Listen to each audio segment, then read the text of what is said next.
been a wonderful 23 years. I fortunately haven't stopped working, which is good. I'm still treading the boards, and Pop Idol was great for me because all the issues I have with my speech, I think I'd have found it hard becoming an artist because I find it hard to do interviews.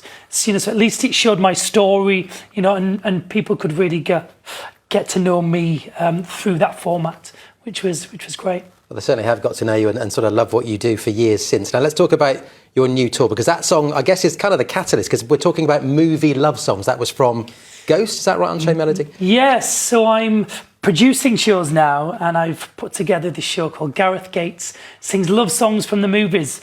And it was inspired by Unchained Melody, which was my first #1 and my biggest selling record to date. So that got me thinking, some of the world's biggest and greatest love songs are from movies, and that synergy between music and film is so powerful.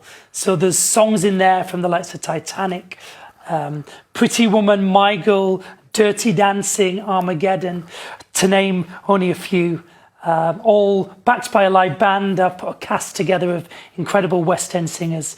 Yeah, it should be a great evening of entertainment. It's a great idea, honestly. All the classics are there. Do you love love songs?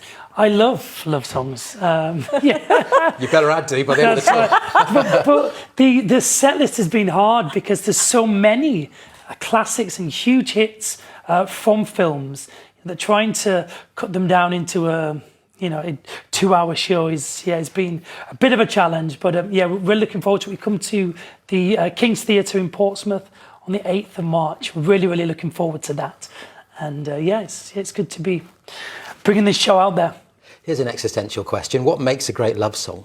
I mean, do you have ones that you prefer to sing or ones that connect easier? Or? Yeah, I mean, what I've found hard putting this show together is there's so many ballads, kind of heart-wrenching songs that make people cry. That's the ingredients you need, it seems, for a good love song. But there's also great, sort of up-tempo songs like My Girl or Pretty Woman, that make people feel good, because, love isn't always heartache. It can be lovely too, I guess. If you say so. Yes, No, I'm only kidding. So you produced that show, and now you're working on your own musical too. Tell us about that.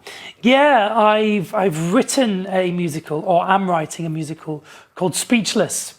It's about a guy that finds it hard to speak, and just trying to educate people on what having a stammer is. It's not just the repetition of sounds. It's the mindset that comes with having a stammer. It's the fear of speaking, and it controls and dictates the person that you are. You end up in jobs, where you don't have to speak to people, just sat behind a computer screen. So I've had this idea for about 8 years now, and it took for us to go into lockdown for me to be in the same place for a long time to actually go, wow, I've actually got time to write this now.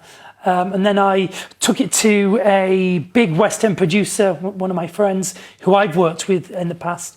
And he said, don't speak to anybody else about this.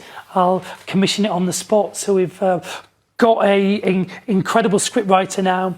We're doing a workshop of the show at the end of the year. And hopefully we'll have a show on the West End autumn 2026. Wow. It's very exciting stuff. Yeah. Can we just briefly go back to Pop Idol? I know that's kind of years and years ago, but you got sort of thrown into stardom at such a young age, only just 17? Yeah. I mean, that must have been difficult at the time, or was it the making of you, as you said earlier? Yeah, it was the first of its kind. Nobody knew exactly what it was or what it was to become. Everybody who saw that then knew what to expect when they entered X Factor and the likes.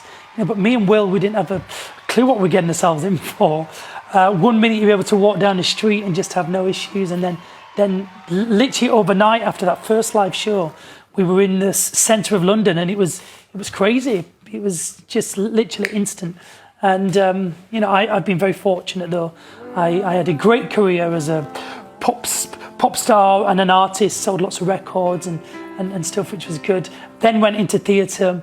I did Joseph on the West End, Les Mis, and Legally Blonde, Footloose, to name a few. And now I'm producing, which is a great feeling too. Well, we literally feel like we've grown up with you, and it's wonderful to have you in the studio with us. Good luck with the tour. Thank you. Thank you.